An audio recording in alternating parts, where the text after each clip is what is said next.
Good morning. We'll try that one more time. Good morning. Good morning. Welcome to Emporia State University. I am Dr. Amanda Lee Miracle, and we are very, very glad that you are here with us this morning. We're very excited to share with you a whole lot of information about the Constitution. To prime the pump, so to speak, to get our brains thinking about the Constitution and its original creation, we have a very short film we'd like you to watch with us. We're going to ask for you to be on your best behavior and to be really quiet so that the people all around you can pay attention. There may be some faces from history that you might recognize.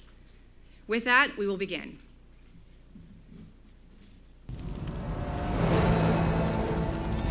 History is filled with stories of rebellion and revolution, oppressor and oppressed.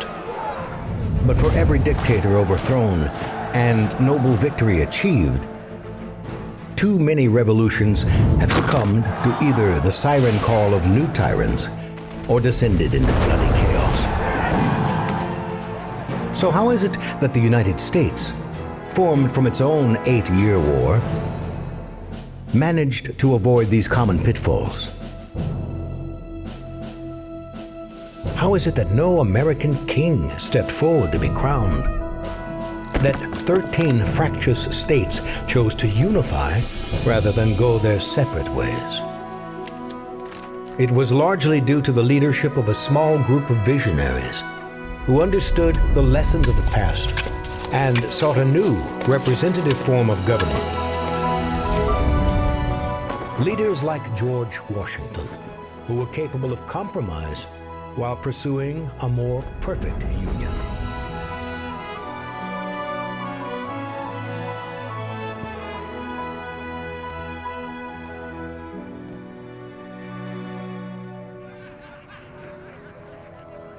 The American revolutionaries declared that government existed to protect fundamental rights, and when those rights were violated, that government could be overthrown.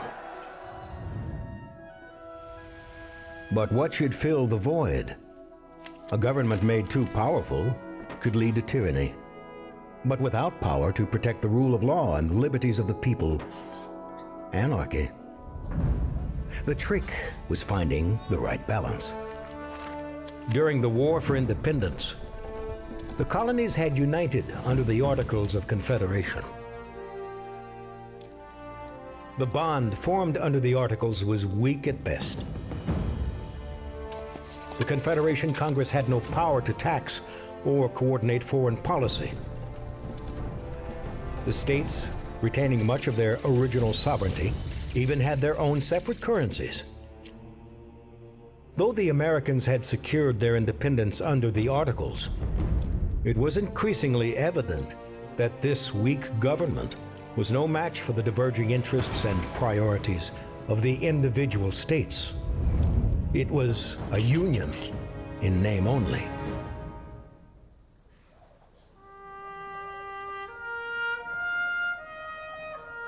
Though he had led the Americans to victory, General George Washington was unsure about the lasting stability of this new American nation.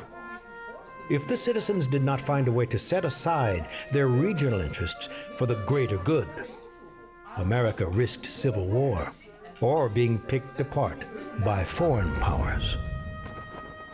But he had relinquished his command and resumed a private life at Mount Vernon. Now, he said, it was the choice of the people, whether they will be respectable and prosperous or contemptible and miserable as a nation. But his advice was ignored. The states were in debt from the war and acted with increasing self-interest. Some responded by printing paper money, causing rampant inflation. Others raised taxes on farmers, throwing them in jail when they could not pay. Without power to tax or enforce law, the Confederation Congress could do little but watch. It was so weak, it did not even have the power to enforce the peace treaty with Great Britain, whose forces lingered menacingly in American territory. Foreign policy consisted of begging for new loans to pay existing debts. By 1786, the Union was unraveling. Amending the Articles of Confederation required unanimous support of the 13 states, an impossible hurdle. To a growing number of the nation's political and intellectual leaders, a new lasting solution was needed. A new national constitution. But without widespread public support, could there really be any chance of reform? For the Constitutional Convention to have any chance of success, they needed the leadership of the only man known and trusted throughout the states. They needed George Washington. But Washington was reluctant to leave Mount Vernon and risk his hard-won reputation in a cause that was less than certain. That it is necessary to revise and amend the Articles of Confederation, I entertain no doubt, he uttered. But what may be the consequences of such an attempt is doubtful. In the fall of 1786, angry mobs of farmers, led by the Revolutionary War veteran Daniel Shays, went on the march through Massachusetts, protesting high taxes, closing courthouses, and threatening the armory in Springfield. Ultimately, Shays' rebellion was brought to a bloody halt, but the fear of further uprisings convinced Congress that action was needed. They called for a national convention to be held in Philadelphia in 1787. There are combustibles in every state which a spark may set fire to, Washington exclaimed. He agreed to attend the convention, concluding that reform of the present system is indispensable. He would wager his hard-earned reputation on the hope that the convention would succeed, not in revising the Articles of Confederation, but in drafting a new constitution that would create a truly national government.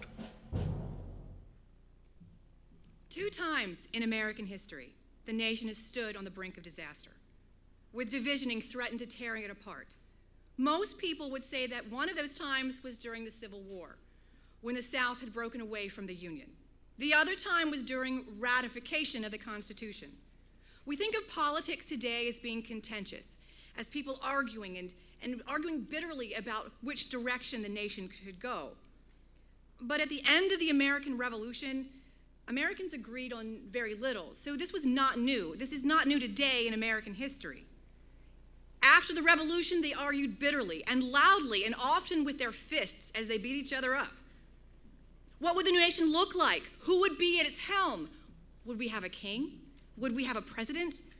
Would we have something else entirely? And moreover, how much power? How much power would ordinary people, people like you, people like me, people like us, how much power would we have today? How much power would the federal government have?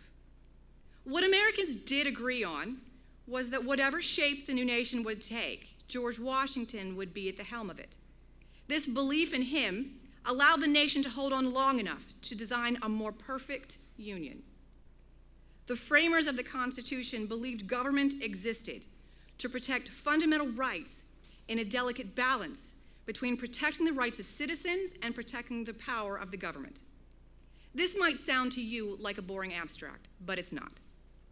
In reality, it matters. It matters a great deal. To you, you are heirs of a powerful legacy. We're going to play a game. I'm going to tell you something, you're going to repeat it back. Everybody understand? Say yes, ma'am, if you do. You say? Yes, ma'am. The Constitution says you are important. Say, I am important. No, that's like you're sleeping. Say it again. I am important. The Constitution says you matter. Say it. I matter. I matter. The Constitution says your rights are guaranteed. Say, my rights are guaranteed. My rights are guaranteed. With that, I'm going to now welcome you to Emporia State University formally, and now I'm going to hand it over to Dr. Michael Smith.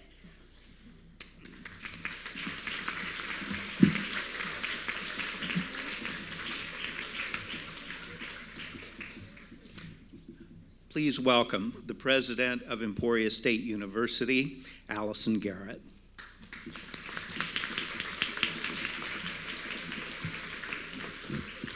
Well, we are in for a treat today. Welcome to Emporia State University. I want you to know that this is the only public institution in the state that is a college of distinction. Our School of Business, our School of Nursing, and our Teachers College are all programs of distinction, and we have some great programs here. Well, it is my privilege to introduce the head of the executive branch of the government here in Kansas, Governor Laura Kelly. She was sworn in on January 14th of this year as the 48th governor of Kansas. Something that was exciting for those of us here at Emporia State was that our chair of the English department, the Kansas Poet Laureate, Dr. Kevin Rabas, participated in her inaugural festivities. Governor Kelly has a heart for children and families. She spent much of her career as the executive director of the Kansas Recreation and Parks Association. She was an advocate for parks, for sports and recreational programs and facilities around the state, and in so doing bettered the lives of thousands of Kansans. In just 2004, she was elected to serve in the Kansas Senate. A mere 2 years later, she was selected as the minority whip in the Kansas Senate. And as a senator, she developed a reputation for getting things done and bringing Republicans and Democrats together to tackle tough issues. When she ran last year as a Democrat for the governor of Kansas, nearly 30 Republican elected officials endorsed her candidacy, including a former Republican governor, Bill Graves. So I want you to please join me in welcoming our speaker today, Governor Laura Kelly.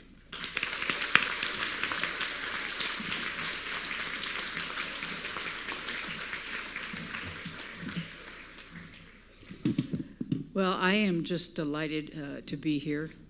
Thank you, Dr. Garrett, for the introduction. I am so pleased because there are so many young faces in the audience. It's an honor to be here with you at Emporia State and to welcome you to Constitution Day. Welcome you and then send you on to all of the other really interesting, informative things you're going to be doing today. Education has always been a passion of mine and was one of my priorities as a state senator and now is as your governor. Enriching and innovative educational opportunities like Constitution Day here at Emporia State and other celebrations around our state and the nation are a great way to learn about our Constitution and our responsibility as citizens of Kansas and of the United States. I commend everyone here at Emporia State and in the Emporia community who has made this day possible. Thanks to Dr. Smith, the Emporia State Social Services Department, and every other volunteer who has dedicated time to ensuring this event goes off without a hitch, including many students here at Emporia State. We appreciate your commitment to teaching our young Kansans about the important lessons that lie within our nation's Constitution. And thank you to every teacher and school administrator who put the time and effort into making sure your students made it here today. Your work is so important, and I appreciate what you do for our students and for our state.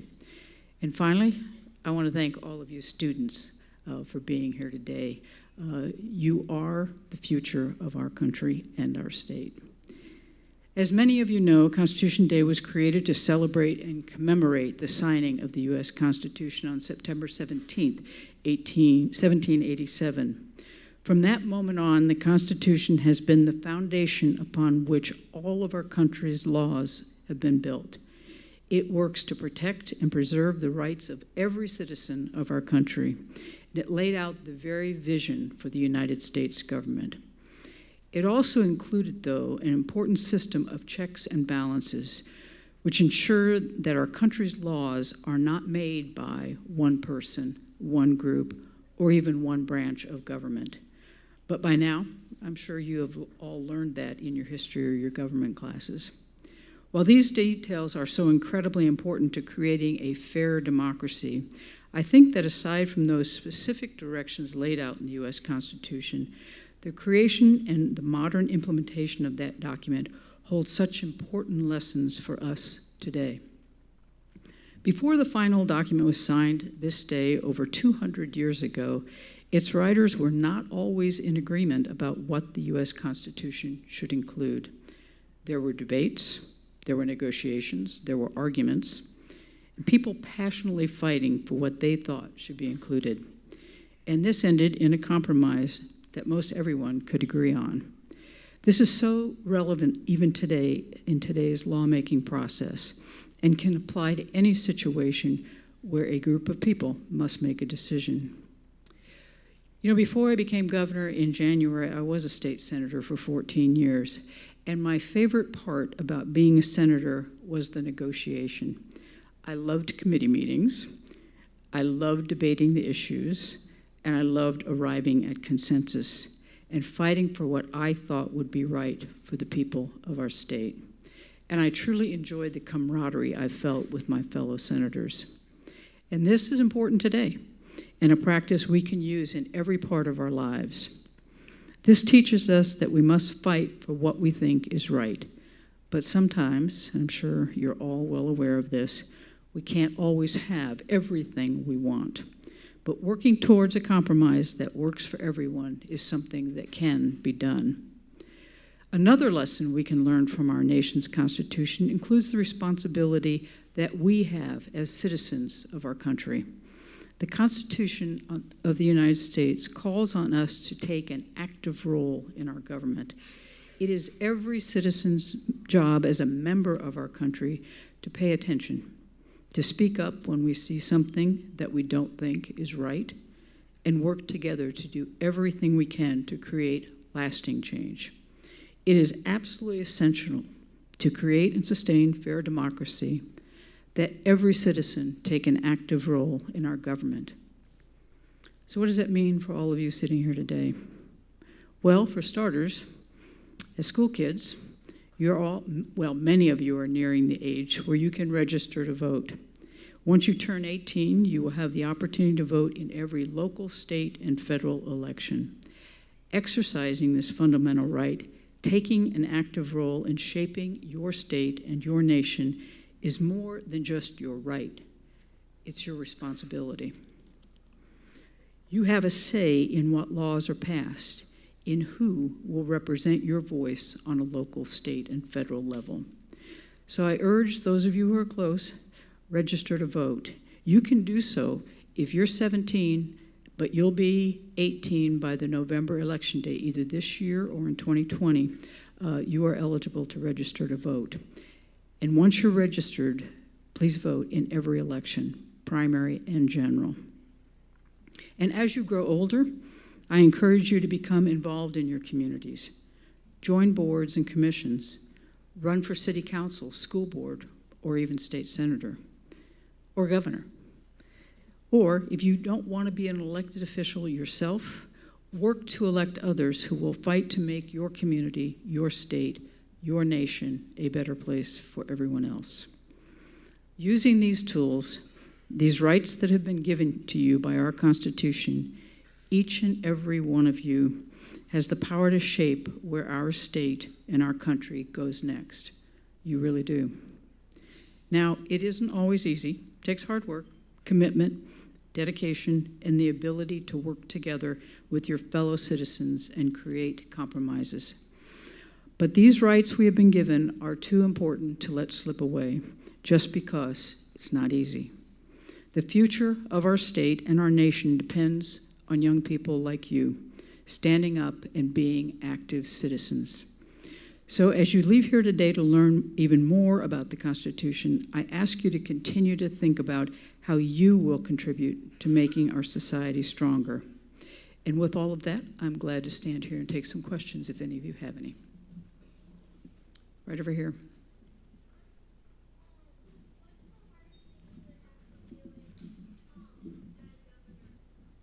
The hardest thing I have to do as governor? Probably get out of bed every morning. No, I think the hardest thing to do is balancing the budget, There are so many needs in our state, so many things that need to be done. We need to pay for our colleges, we need to pay for our schools, we need to pay for our roads, we need to take care of those who have difficulty taking care of themselves, and yet all of that requires money. And we have to depend upon the citizens of the state of Kansas to make contributions to the government so that we can do the kinds of things that we ought to be doing. And it's hard to ask people to give the money to do the work that needs to be done. So I would say balancing the budget is the hardest thing to do.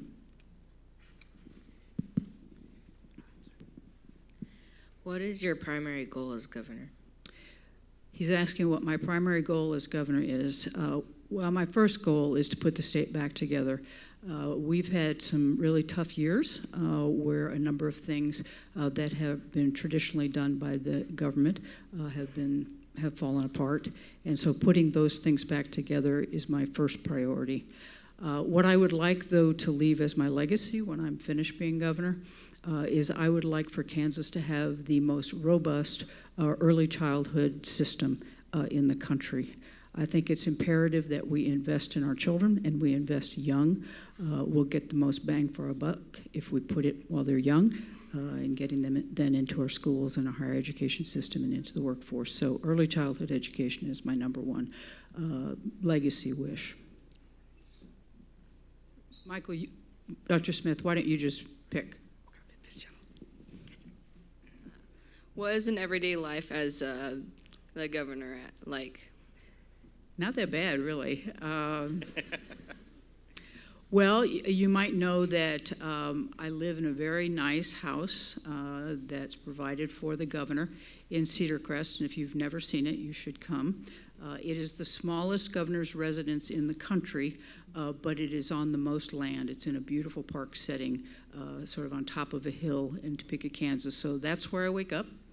And then my day can be, it's a whole host of things. No 2 days are the same.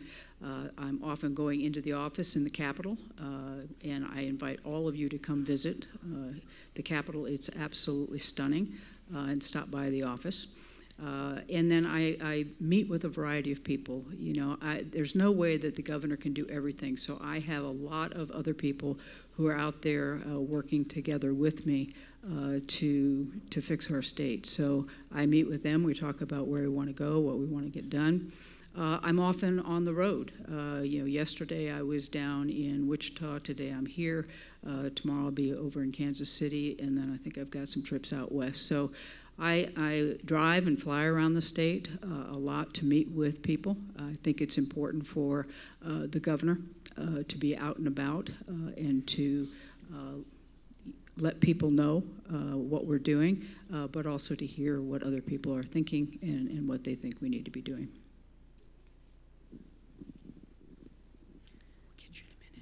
Well, some people say that you learn something new every day. What's something that you've learned from being governor and just about yourself while being in that spot? I've learned that I'm a lot more patient than I thought I was. And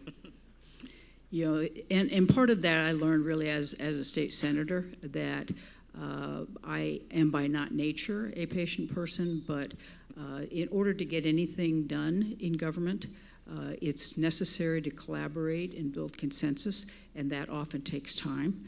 And so I've built on my patience skills significantly. Dr. Smith, there's a guy up here.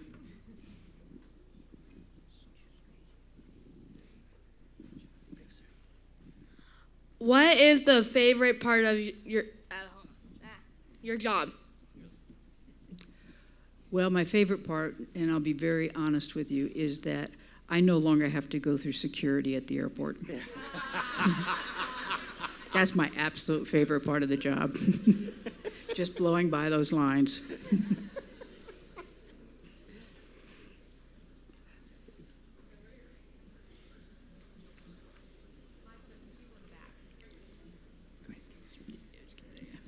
Do you like to be a government? Yeah, he asked me if I like being governor. I I never wanted to be governor.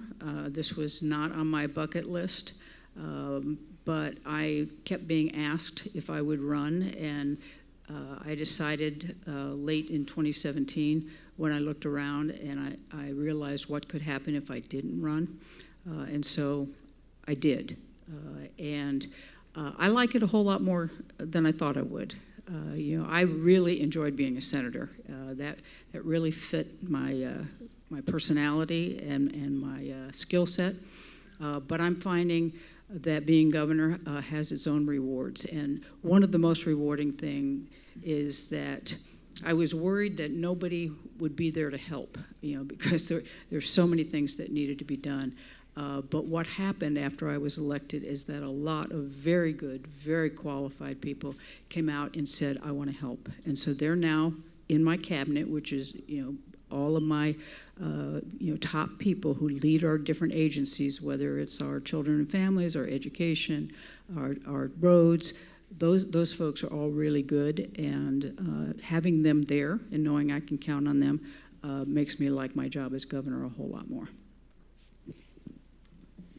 Can you elaborate on your contract with DCF and TFI? Yes, she's asking about the contracts that we have with Department of Children and Families, and you said TFI? Yeah, TFI, which is a child service private contractor. The way that our foster care system works in the state of Kansas is that the Department of Children and Families oversees it, but we contract then with private contractors to actually provide the services. We pay them to do those kinds of things. There have been tremendous problems in that system. I knew it when I became governor, and one of the very first things I did was to include in the budget enough funding to restore, I think, close to 50 social work positions, because what had happened is all the social workers either left or were fired, and so we didn't have any social workers to work with families and children to keep them out of our foster care system, or once they were in, to get them back out and reintegrate them into the community and into their biological or an adoptive family. So we have really built up that agency, and they are then going to be better able to support the private contractors. So while there are still a number of problems in the system, I think we're making tremendous progress in bringing back what used to be one of the best child welfare systems in the country. What was the most challenging part about campaigning for governor? You name it. Just keeping up the breakneck speed that you have to do. I mean, it's 24/7 when you're campaigning in a state as large as Kansas. When you're a candidate, you don't have some of the perks that you have when you're governor, and so getting around the state is all on your own time. And own resources. So I think that's one of the biggest challenges. And then probably the other challenge is raising the money that you need to run the campaign and get your message out.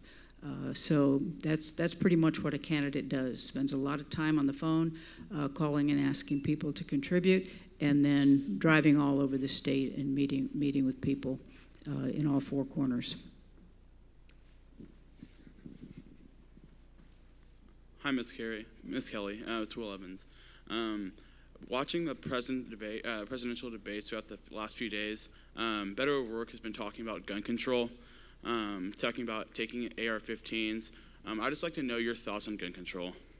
Okay, I did see that debate. I have always been a supporter of Second Amendment rights and will continue to be. I also believe, though, that there is a place for some common sense gun safety regulations in the state, but I also feel like that needs to come from the people, and so what we will be doing, or what we've already set in motion, is that we're going to be starting community conversations all across the state about guns, public safety, our schools, and what we need to do. And from those conversations, I hope to craft a robust common sense gun policy that will be welcomed by the vast majority of Kansans. If you had a magic wand and could change anything in the national constitution, what would you pick and why?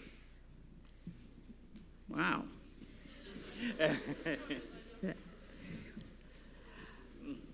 Yeah, I think given my experience over the last 14 years, I think the co-equal branches of government might be one of the very most important components of the Constitution. We have seen even in the state of Kansas, it's possible for one branch of government to want to acquire more power than they ought to have, and that the Constitution suggests is not a good idea. So just balancing that out, making sure that we leave our judiciary in a position to do what the judiciary branch is supposed to do. Same for the executive and the legislative. What's your least favorite part of the job, and how much paperwork do you have to do every day? Well, actually, that's not as much as I used to have to do, just because I have people who help with those kinds of things. When I was a state senator, I didn't really have staff.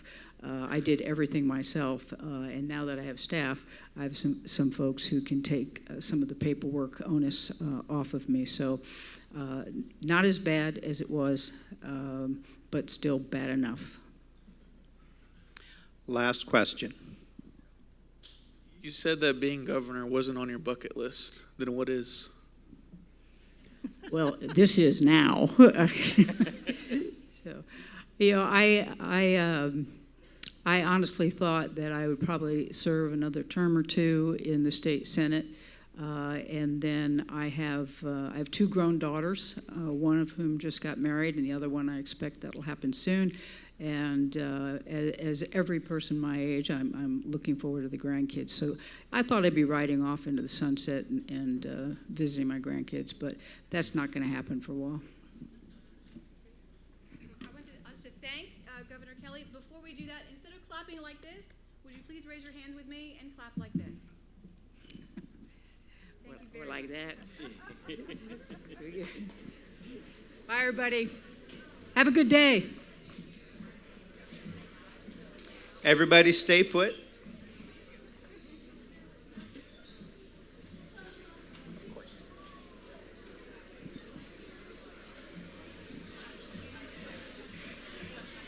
Thank you, Governor Kelly.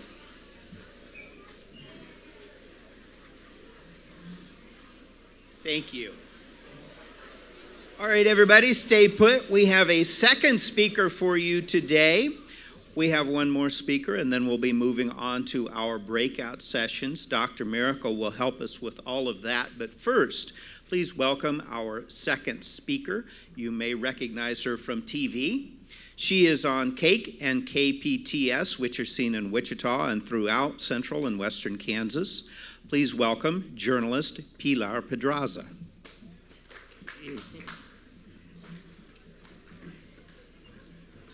Okay, can you hear me? All right, good. Obviously, I'm used to mics, and I like to move around, so I'm doing things a little bit differently, getting out from behind the podium. What he didn't mention is I'm also a certified high school teacher, Spanish, journalism, history, and government. So you guys, I've taught lots of Spanish and journalism. I've never taught history and government, so y'all are my guinea pigs today. So wiggle those little noses and get ready to learn, okay? All right, so the first thing we're going to do, you guys have been sitting there, you've been still for a while, so I want everybody to stand up, jump, wiggle those arms, turn around, whatever you need to do, get the blood flow into your heads, okay? 3, 2, 1, sit back down. All right. Okay, so I've got a little presentation. Like most teachers, there's way too much in it because I was used to teaching 90-minute blocks, and I've got, what, half an hour, 20 minutes? So we're not going to get through all of it, but you'll get the point. So we're going to go ahead and start it, and this, what I'm talking about is the Constitution and you. Show of hands, how many of you guys think that the rights guaranteed in the Constitution actually apply to you? Show me how many think they actually do apply. How many of them think they don't apply to you until you're an adult? You're both right. You're both right. Both sides are right. They do apply to you, sort of. All right? Yeah, what? Exactly. They apply to you, sort of. Think about it. Would you trust a 10-year-old to make decisions like who to vote for in the presidency? Okay, now it could be argued they might make better choices than adults. I get that. But in general, when it comes to adult decisions, we want somebody to have had a certain amount of training and a certain amount of experience. And for their brains, you know your brains don't start growing until you're 25, right? We want the, they do. She's got it. I want participation, guys. Come on. Your brains don't stop growing until you're 25. So we want you to have adult development when you're making adult decisions. Make sense? But at the same time, you need to be protected. So I want you to think, what are most of the rights that we talk about that are guaranteed in the Constitution come in what? Can anybody tell me? Just shout it out. Freedom of speech. Well, that's one of the rights, but where do we find that? The Bill of Rights. There we go, the Bill of Rights. So I want you to think a minute. I'm going to give you about 30 seconds. Try and think of as many of the rights in the Bill of Rights as you can come up with. How many of those amendments can you think of? All right, so just think about it. I didn't say talk. I didn't say talk. I said think about it. Okay, how many of you think you know what the First Amendment is? Show me your hands. First Amendment. I see a hand back there behind the guy in the yellow. Stand up and just shout it out real quick. Okay, you got 1/5 of it. Freedom of press. Freedom of the press. Freedom of religion. What else? Freedom to petition the government for an address of grievances. That's a tough one. Okay, one more. Freedom of assembly.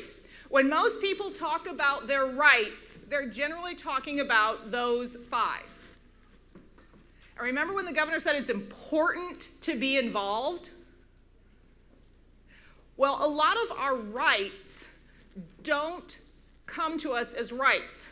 There's a comedian named George Carlin who said you don't have rights, you have privileges that you fought for. And he's not wrong. If you don't know who George Carlin is, look him up, he's funny. Check with your parents first, they may disagree.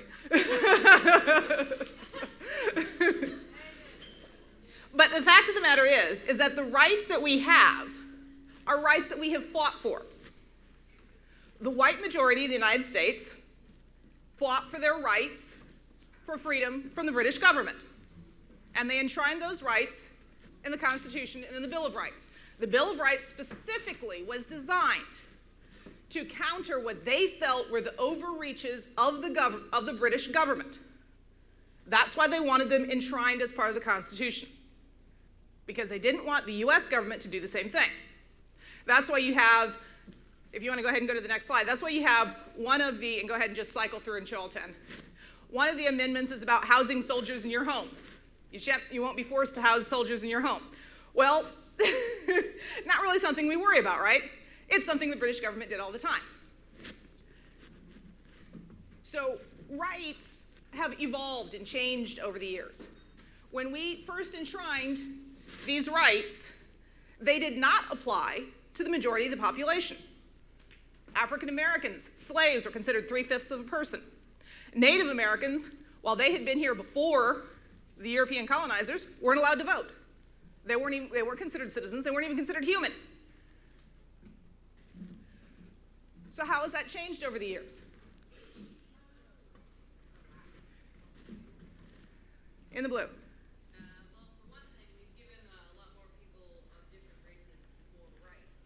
We've given them more rights, or they've demanded more rights? How many of you think they've demanded more rights? How many of you think they've given more rights?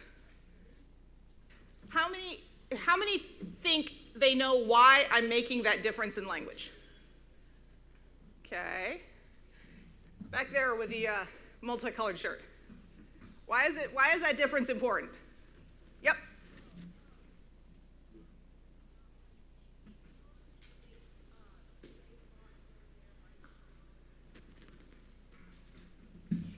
Exactly. It's not like the people in power just said, okay, here's some more rights. Take them. You get some rights, and you get some rights, and you get some rights. People in power was not the Oprah show. No, they're like, no, all my rights. You can't have any. Right? That's the way the people in power were. But they had put this little thing in the Constitution, which is designed to be a living document and to change over the years, called the First Amendment. Remember that really long one? Petition the government for redress of grievances. In other words, we have the right to fight back and say, you're wrong. Sometimes we win, sometimes we don't. How many of you have heard of the case of Brown v. Board of Education? I hope you've heard of it. It's right here in Kansas. It was a landmark decision that said you can't segregate schools based on race, based on Topeka, Kansas. Well, that ruling was about 50 years in the making. The NAACP had been working on that ruling for decades, filing a little court case here and a little court case there, until finally they built it up, and they got enough minor rulings, and they got enough evidence, and they got enough people that were willing to make the fight, that they finally were able to get the big ruling. Now, did that completely fix everything? No. We're still working on it today, 50 years later. Okay, so if we go to the next slide. First Amendment. We've kind of talked about it. We went through the 5 of them. Let's go to the next slide. I'm trying to rush through this. Okay, let's not play it just yet. How many of you think that at your age, the First Amendment still applies to you? Show of hands. All right, before we play this video, you can put your hands down. I want somebody who's brave enough to tell me what they think freedom of speech means. Somebody I haven't heard from yet. You in the black. The freedom to express your opinion publicly. What if your opinion is dangerous to other people? Had another idea over here? No?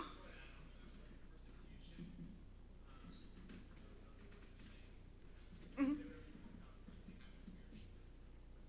You can say whatever you want without having a fear of being persecuted for that. Yes and no. Goes right back to what we talked about in the beginning. Yes, the Bill of Rights applies to you, and no, it doesn't. Yes, you do have freedom of speech. It is not all-encompassing.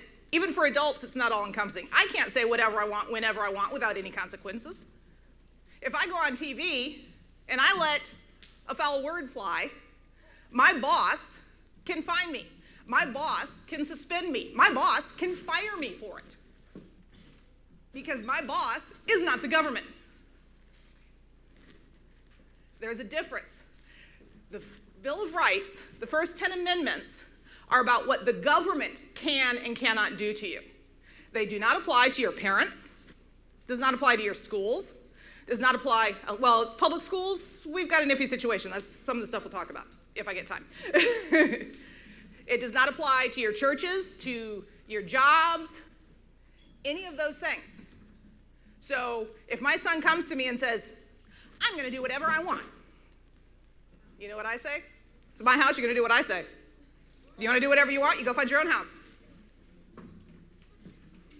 A typical mommy, right? How many of you heard something like that in your life? Come on. Uh-huh. You know where I learned it? My mom. But whether or not rules apply, the Bill of Rights is about what the government can or cannot do. So the government cannot control political speech. That is what the First Amendment is all about. It cannot, and that's why they put in the press separately, because the press is not always about political speech. And then what about slander and libel? Anybody heard those terms before? A few of you? I'm seeing a few heads shaking, a couple hands in the air. Slander and libel are basically about, are you telling the truth or are you lying? Now, if I go out and I say that my boss is a thief who stole money from the company, I'm slandering him. If I write it, I'm libeling him. I write it like in a newspaper article or something, or a letter to the editor. Those are not legal. I can be sued by that, sued for that. So there are limits to free speech. You can't stand up in a crowded room like this, I'm not doing it for real, and yell, "Fire!" Why? Any ideas why I couldn't do that? Somebody over here, I haven't heard from you yet. Yeah.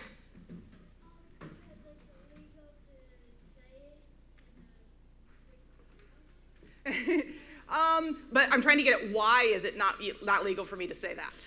Back there in the mauve shirt, pink shirt. Yeah, you with the long shirt. People might think there's actually a fire. What happens when people panic? What do you, if there were actually a fire here, what would everybody do? Run! And then somebody gets crushed and hurt. It's happened in concerts before. There's suddenly a stampede, people trying to run for the door, and somebody gets crushed and hurt. So basically, have you ever heard the phrase, "my rights end where your rights begin"? I have the right to do what I want, to say what I want, as long as I'm not hurting or taking rights away from somebody else. That's where the whole fire thing comes into play, right? So I want you to take a minute and think about, do I have the right of free speech in school?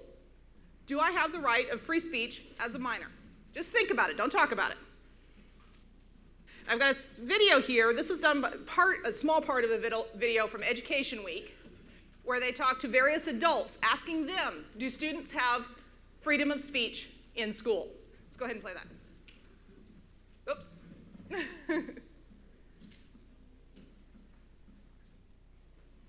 Do you know if students can wear clothing or say things that other students might view as offensive? Yes, under freedom of speech, I believe they'd be able to do that. I think it's up to the principal's discretion. So, can you wear things that say whatever you want to school? No, you pretty much all have dress codes of some sort, right? So you know the answer to that. You're actually in school. Can you say whatever you want at school? No. But you do have a certain amount of freedom of political speech within school. Let's go to the next slide. How many of you ever heard of Beth and John Tinker? A couple of my older kids, you might have heard of this, especially if you're in a newspaper or journalism class. Okay, Beth and John Tinker were 13 and 15 years old in 1965. Their parents were activists, civil rights activists, anti-war activists, etc. And they got involved in their parents' activities, and they wanted to wear these black armbands to school in protest of the Vietnam War and demanding a peace pause, a Christmas pause. I'm missing the word there for a second. So, do you think that's a problem? Thumbs up or thumbs down? Do you think they should be allowed to do it? Mostly thumbs up. Couple of thumbs down. Any thumbs sideways? You're not sure? Kind of, sort of, maybe? I got a couple of them. Well, they thought they should be able to do it. They felt it fell under their freedom of speech. It's political speech. Wearing something is symbolic speech. Their principal in their school disagreed. And they got wind of it before the kids showed up, and so they changed the rules real quick. And said anybody wearing an armband to school either has to take it off immediately or be suspended. And the kids were like, say what?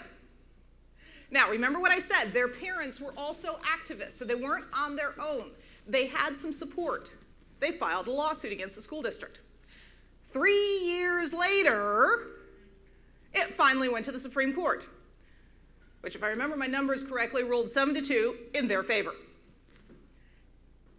Sounds great. Okay, yes. We have freedom of political speech in school now. Except one teeny tiny little if. Except when it causes a disruption to the normal process of teaching class. Have any of you guys seen somebody been told to change their clothes because there's something objectionable on their shirt, or they wore a hat that wasn't allowed? Yeah, a couple of folks raising your hand. A couple of folks, I'm judging by the looks on your face, it was you. I was one of them. That happened to me in school. I readily admit it. I was politically active. I got a little too politically active with one of my t-shirts. I had to change, put my gym shirt on for the rest of the day. It happens. because it is determined to be a disruption to the educational process. There is actually a lawsuit going on right now. There is a school that told a student they couldn't wear a MAGA hat, Make America Great Again, in support of Donald Trump, to school. Apparently in that school they were allowed to wear hats. I've never attended such a school, but hey, apparently they exist.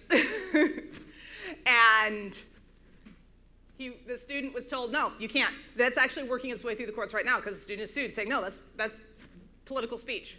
The school said, because of the reactions it engenders, just like that yelling fire in a crowded room, it is a disruption to the educational process. There is nothing clear and simple and easy about your rights. And the only way you keep your rights, and going back to the beginning where George Carlin says that it is a privilege that we have won, the only way you keep your rights is by guarding them and by fighting for them. And that's what the governor was talking about. Be politically active. You don't necessarily have to run for office. Register to vote and vote. Go out and campaign for people who do support what you believe in. Because the only way that your rights are protected is if you guard them. When you don't guard them, they get run all over. Been there, seen that. So let's go on to move to the next one, okay? So Hazelwood's school paper loses in suit. This is another case. In 1983, Hazelwood High School newspaper, the principal pulled a story about divorce and then a story about teen pregnancy from the paper, saying, nope, those are too controversial, you can't print them. The paper sued under, any guess what they said was being violated? Which freedom? Freedom of the press. Freedom of the press. They're like, we're journalists. You can't control us. That's the biggest crocodile I've ever heard. We are very controlled, but that's a whole other story. Lots of ethics rules that we put on ourselves, not outside control. There's a difference. But the student journalist said, no, you can't do that. 5 years later, the Supreme Court finally ruled in favor of the school. Said, yeah, they can do that. Something called prior restraint. They can decide to look at stuff ahead of time because it's part of a class. It's not something that's been established as a public forum. It's not a student-run paper. It is a school-operated paper. So the students have to follow the school's directions. In other words, the school is taking the role of editor and publisher. Now, the good news is you live in Kansas. Let's go to the next slide. Several states, and Kansas was one of the first, that passed a law to protect student journalists. How many of you guys have heard of the Pittsburgh Gate? Couple? Maybe some of our high school students. 2 years ago, students in Pittsburgh High School, on the school paper, were doing a story about the new principal that the school had hired. And they discovered that principal wasn't exactly who she pretended to be. Let's take a listen.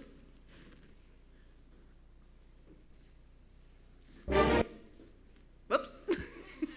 It's almost like I'm running it myself. It's an important reminder to check your facts because you never know what you'll find out. A group of students had their doubts about their new principal, so they did a little digging into her resume. And what they discovered led to the principal resigning. Here's how it all happened. They are the intrepid student journalists being hailed today for uncovering the nasty truth about their new principal. The students were writing a profile of Dr. Amy Robertson, who had just been hired as the new principal of Pittsburgh High School in Kansas. The school board had praised Robertson as a great fit. We are excited to have her join our team, they said in a press release.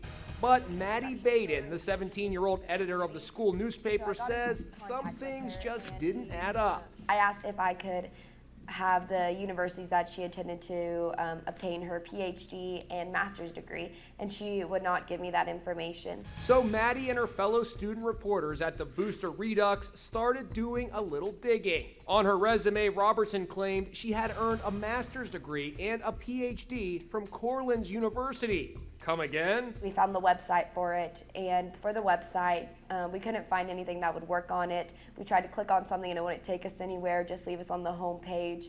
and there was no physical address or phone number for the university. According to the Department of Education, Cortland's is not an accredited university, and there are numerous complaints calling it a scam. That photo on the website showing a huge commencement is actually from highly regarded Wake Forest University in North Carolina. Amy Robertson may have fooled the school board, but the kids discovered the truth. On Tuesday, they published a front-page story. District hires new principal. Background called into question after discrepancies arise. The next day, the new principal resigned. Now the students are winning praise from journalists across the globe. Congratulations, guys. What a scoop you guys had. Here's a group of students who've really got a bright future ahead of them. As young journalists, to have the impact that we did was something very special.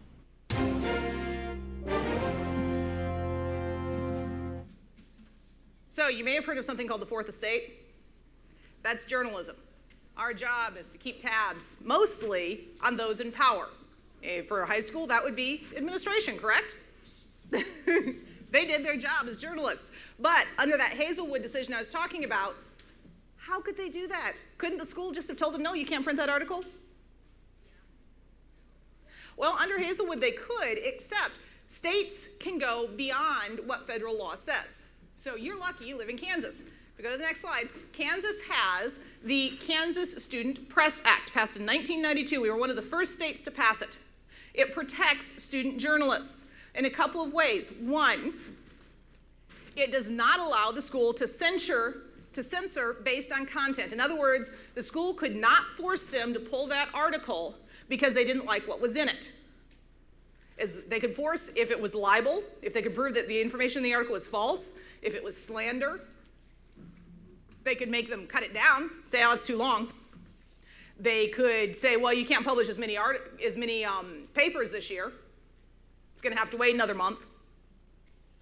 But they can't force the students to pull it because of content. And the last thing, though, take a look at the next one. They can, however, review for grammar and journalistic standards. That's that slander and libel I was talking about.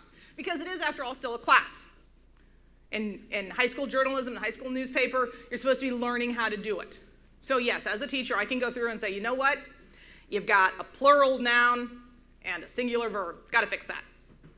But I can't tell them to take the article away. Problem? Can anybody see problems yet? There's a pretty big one. Any guesses? Yep. What's your guess? I actually have a question. Okay.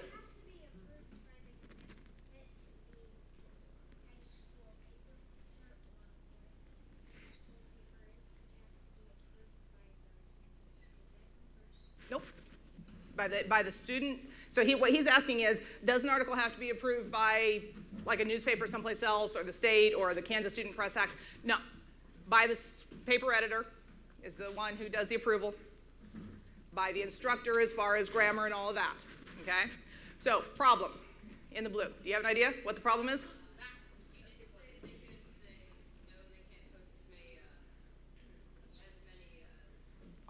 As many editions of the paper. Yep. They can delay it, or they can simply close the paper down. They can do that and say, well, we're not having newspaper class anymore. They do have that option. And I've worked at a school that did that. But right there, who's that? Toothless. So what's the problem with this act, with this law? It's toothless. It has no teeth. It has no way of enforcing it. Now, some schools are really good. They understand the law, either because somebody has taken them to court, or because they have people in charge who understand the law and why it's there. But most schools across the state do not really understand this. Journalism teachers in particular, which is part of why I've hopped in and out of journalism and teaching over the years, journalism teachers in particular tend to get into these First Amendment fights with districts because the district tells them, no, you're going to pull that article. And they're like, I can't under the law. The law says I can't do it. The district says do it anyway. Well, the teacher then has a choice.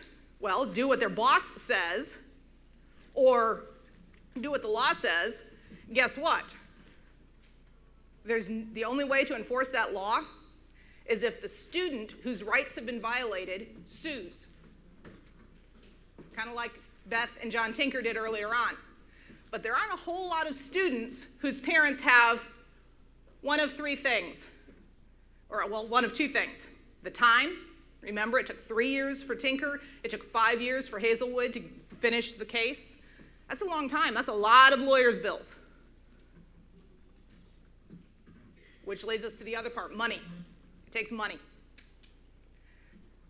So your rights go as far as you're willing to fight for them.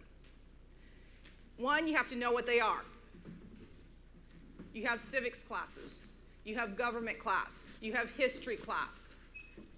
That's why we have those classes. Not because we want to bore you to death, but because we want you to understand what your rights are. What rights do you have? And then you've got to have the dedication to defend your rights. Because, as George Carlin says, they're privileges you've earned. Very good. I'm gonna stop there. If you will give me a round of applause for her like you've done before. Very good. All right, friends, so when we began the day, you saw the film. And at the end of the film, we said some things together. Now, I know you've done this in school, in English classes and history classes, where you found main ideas. As you get a little older, we call that the thesis. And we say, what's the point? What am I supposed to get from the thing I've read or the thing that I've heard? 3 times today, you've heard the same main idea. I said it, Governor Kelly said it, Pilar. And Pilar said it too. So what's the main idea that you're supposed to get? Let's go over it again. The Constitution says that you are important. Say, I am important. The Constitution says that I matter. Say it. I matter. The Constitution says that I have rights and they are guaranteed. Say, they are guaranteed. They are guaranteed. Now one more piece that we didn't say in the beginning. This is what Pilar said and Governor Kelly said. You have a responsibility with those rights. You're not just to look at them and say, yep, there they are. You're supposed to do something with them. With that power, I can make my community better. Say it, with that power. I can make my community better. Wonderful. We are now just about ready to take a short break before you start moving to your tracks. I'm going to now invite the ushers to stand if they're still here. Ushers have Ask Me vests. They're going to be out in the midst of the track rotations, ready to answer questions about directions, bathrooms, anything else like that. So before we leave, before you take that short break, I'm going to now one last round of applause or show of applause where we can thank our guests, all the people who donated time and money, and your teachers.